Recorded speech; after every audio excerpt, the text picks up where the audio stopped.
El Kataj es un pañuelo blanco y largo de seda, y fue la bandera de paz y bienvenida que recibimos al pisar suelo tibetano. Una bienvenida surgida desde la más antigua tradición tibetana, y que quien iba a ser nuestro guía dejó caer sobre los hombros, uno por uno, en señal de reconocimiento a todos los componentes del grupo. Una bienvenida inusual, impensable en los aeropuertos de La Paz, de Madrid o de Buenos Aires, y que por un momento nos recordó a las tradicionales guirnaldas de flores que esperan a los turistas que llegan a Hawái.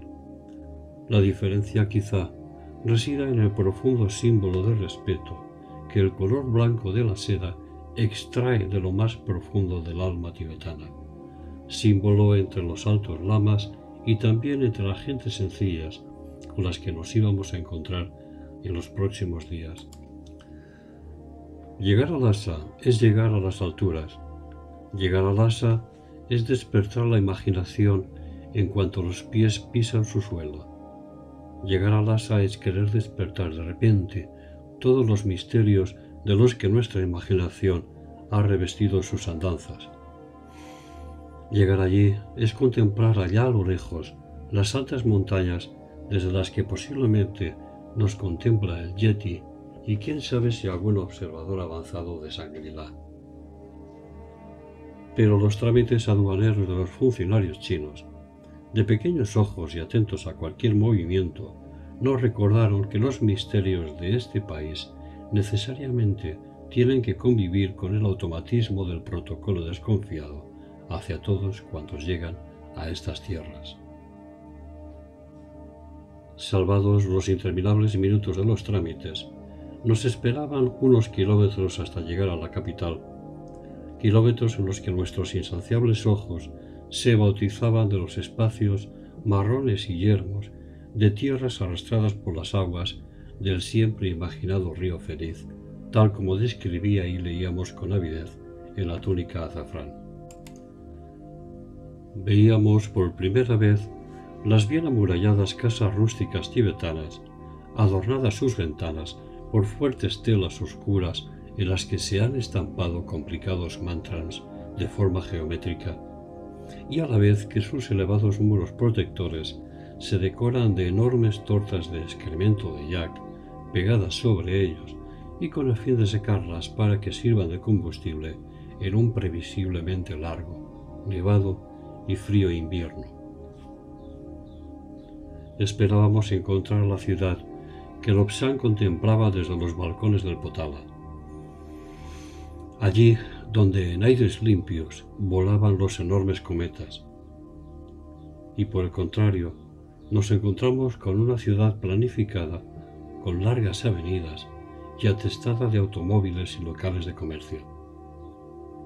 Y tal como ocurre en toda Asia, en una larga e interminable sucesión, desde la primera casa de una avenida hasta la última, y pudimos comprobar que eran negocios, pues como siempre, de buenas gentes de origen chino que, como todos, ganan su pan.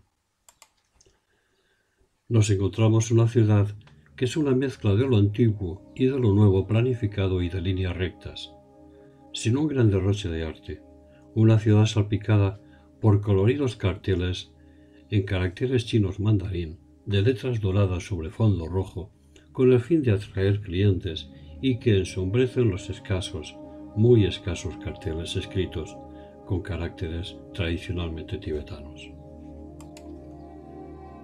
Plantas bajas comerciales que parecen no dejar ver dónde viven y aman sus gentes. Vehículos de fabricación china, japonesa o coreana que hacen imposible respirar a su paso. Gentes de aspecto mongol que van y vienen de sus asuntos. Turistas europeos despistados en medio de un mundo que les es ajeno, y tibetanos de mirada perdida y quizá extraños en su propia tierra. No es la ciudad que esperábamos encontrar. El miedo y la discreción asoma por los ojos tibetanos. Los comercios inundan sus calles y tan solo un pequeño mercado, arropando un monasterio antiguamente glorioso y hoy medio sepultado, entre las nuevas casas nos permite contemplar las figuras de culto, las imágenes de Buda, los molinillos de plegarias, cuencos tibetanos, campanillas, trabajos artesanales y un sinfín de artículos que los tibetanos, resistiéndose a desaparecer, ofrecen a los turistas, casi todos europeos, como si en ello les fuera un resto de dignidad de lo que fue su tierra. Y al igual que en Katmandú, pero multiplicado, hombres y mujeres quizá jóvenes, pero con aspecto de ancianos, que han peregrinado desde lo lejos. Quedamos sobrecogidos por el tesón y el enorme derroche de esfuerzo y el impulso interior en un incesante clavar las rodillas en tierra para acabar postrados, cual sacerdote en espera de recibir la consagración, y el alzarse permanente desde quizás cientos de kilómetros y a través de la meseta himaláyica, mientras que los acompañantes, siempre atentos, con una mano sostienen la lecherita con aceite de manteca de yak para las ofrendas y con la otra hacen girar en el sentido del reloj el molinillo de plegarias, a la vez que sus labios recitan incansables y ajenos al reparo un eterno Om Mani Padme Hum. Y así cada 3 o 4 pasos. Toda una vida sería para quienes, reencontrados a sí mismos, retornan de su peregrinaje por los caminos de Santiago en Europa, un camino que sería fácil de recorrer para quienes peregrinan desde una aldea perdida entre las altas montañas, glaciares inmensos y llanuras inacabables, las elevadas tierras del Tíbet. Jóvenes monjes que al sorprenderlos también por la calle bien parecía que el propio Lhotsán había reencarnado si no fuera porque de repente hacía uso de un teléfono móvil.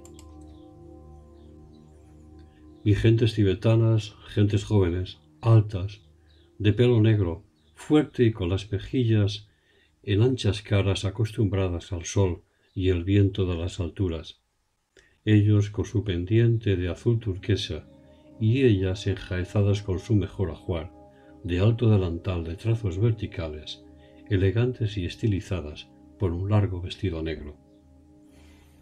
Quizá parejas jóvenes que han venido a Lhasa en viaje de novios y de paso contemplar con sus propios ojos, limpios en la mirada, lo que allá en las aldeas ocultas y perdidas de los Himalayas se conoce como el sitio donde, en los tiempos felices, vivía y bendecía el Dalai Lama, el Potala, santuario del budismo tibetano. Y ante él nos quedamos asombrados, no sabemos si por su grandeza o por los misterios que sugiere y oculta. Es como si percibiéramos que en él se halla un acceso a la sagrada Shambhala. Una Shambhala tan distante, dicen, que muy al norte de aquí, allá por el desierto de Gobi en Mongolia. Pero eso lo dice quien mide las distancias con la mente y no con las proximidades del corazón. Así es que todos muy animados, pero decepcionados por la comida que esperábamos disfrutar en un restaurante chino, y que por su aspecto y su extraño olor no disfrutamos, nos encaminamos hacia el Potala, el que fue y es sagrado santuario. Ante su grandeza, se congregaba una extraña mezcla de gentes venidas de Oriente y de Occidente, y todos cargados con tomavistas y cámaras fotográficas, como un tercer ojo de última generación, presto a conservar lo que el tiempo se empeña en desvanecer. Ojos rasgados y ojos caucásicos, todos abiertos por la necesidad de no perder detalle de cuanto ha llenado las páginas de los libros y alimentado la imaginación. Gentes distintas, pero cómplices en un país ajeno y extraño. Y de vez en cuando, grupitos de peregrinos procedentes de apartados rincones del Tíbet, protegido su cuerpo con gruesas pieles y las manos con algo parecido a unos guantes de madera para protegerlas de las miles y miles de veces, en muchos casos, que habían de postrarse en tierra. De nuevo volvimos a ver rostros de peregrinos, rostros quemados por el sol y la nieve de los Himalayas, quemados y de edad incierta. Nos volvimos a ver no sin poder evitar un silencioso reconocimiento y profundo respeto a quienes parecía como si surgieran de un apartado rincón del pasado. Visitar el Potala es como subir a una montaña. Enormes escaleras en medio de altas fachadas cuajadas de ventanas. Nos parecía, en un vistazo de imaginación, como el decorado de una película de ciencia ficción, ajeno a la tierra. Sus enormes muros encalados de blanco parece que desafían el vértigo, mientras que allá en lo alto el color blanco se transforma en marrón rojizo. Las elevadas estancias que fueron del Dalai Lama y desde las que, escondido quizá en un rincón, Lobsang Rampa contemplaba su río feliz, el Brahmaputra, mientras soñaba con saborear los dulces que su maestro quizá le traía desde la India. Hoy los días no son tan plácidos y felices. No podrían serlo para nuestro amigo Lobsang, cuando para poder acceder al Potala son funcionarios chinos quienes controlan la entrada y el recorrido por él. La presencia de lamas tibetanos se ve reducida a una mera puesta en escena, que con sus túnicas rojo anaranjado parece como si quisieran dar un sello de autenticidad a lo que ya fue y hoy no es. Al igual que las grandes catedrales europeas, el Potala, como otras lamaserías, se han transformado en un recinto que conserva de sagrado tan solo los ecos del pasado. Hoy son motivo de recaudación. Si deseas rezar, debes de pagar para poder entrar. Y si deseas hacer fotos también. Y si deseas filmar, puedes pagar hasta $250 por hacerlo. No, el Potala que soñamos en nuestra imaginación de jóvenes ya no existe. Queda el decorado, pero el espíritu se fue. Enormes figuras de Budas y de antiguos elevados lamas, al igual que la stupa que visitamos días atrás en Katmandú, impresionan el ánimo, entre el juego de sombras y luces vacilantes que las lamparillas de fuego alimentado por los peregrinos con la manteca de yak, y que llenan todo de un olor rancio y acre muy alejado de los finos inciensos de goma arábiga. Y tan solo en las afueras del templo se queman enormes haces de enebro verde que reparten su humo y su agradable aroma. Aquí el tiempo, a fuerza de pasado, se confunde entre la incertidumbre de los siglos. Si queremos volver a revivir hoy el eco de los mantras tibetanos entonados por lamas y monjes, quizá debamos ir a una remota lamasería en las montañas, aún tolerada por China, o en la hospitalidad mostrada por el Nepal o la India hacia los exiliados tibetanos. Y quizá también en el reino vecino de Bután, donde el Producto Interior Bruto todavía se contabiliza en orden al índice de felicidad del pueblo. Aquí en Tíbet no es así. Miradas huidizas y temerosas por la censura y la represión militar se deslizan trocando los antiguos mantras por un nuevo y atrevido deslizado al oído, Tibet Free.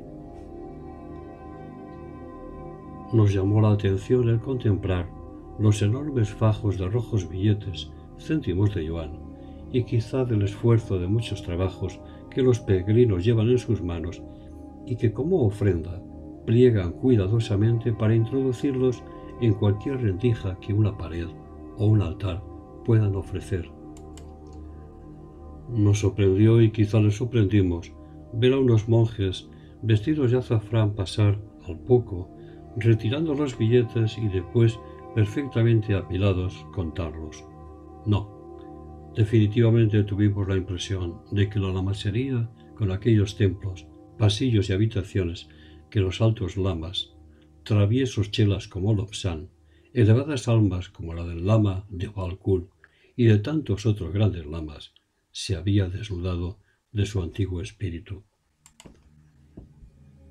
Y en todos nosotros quedó la sensación de que las religiones habían tenido su momento y que ya no será.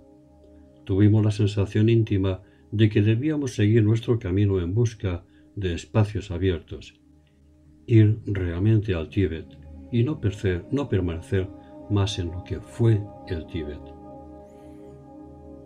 Pero no quisimos irnos de la ciudad sin visitar, ahora más como turistas que como peregrinos, la antigua residencia de verano del Dalai Lama.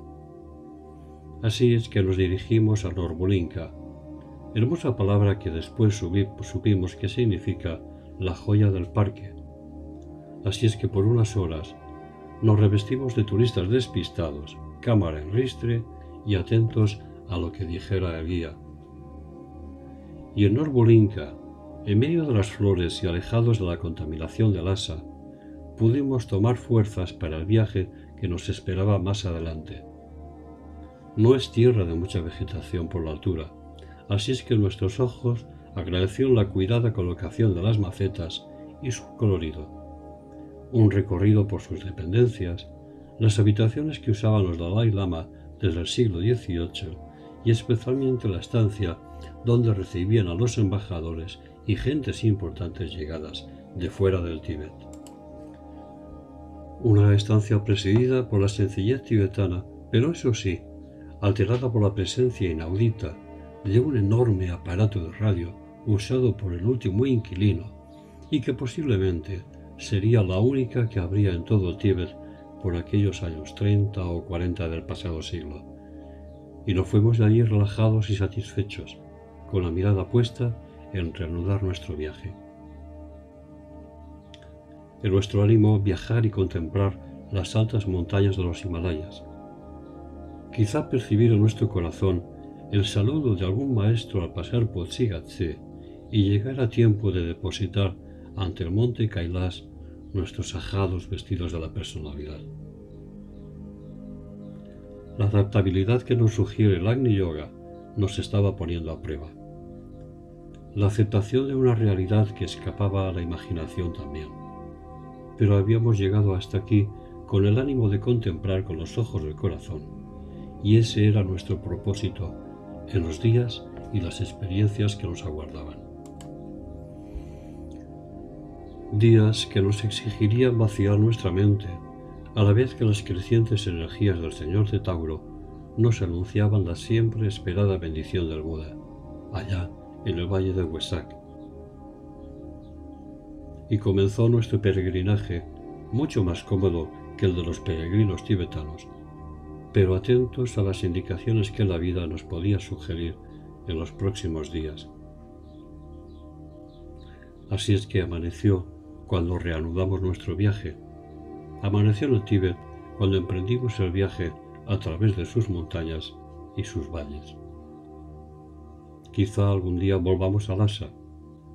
Sería volver al pasado, y nuestra vista se pierde más allá de las montañas.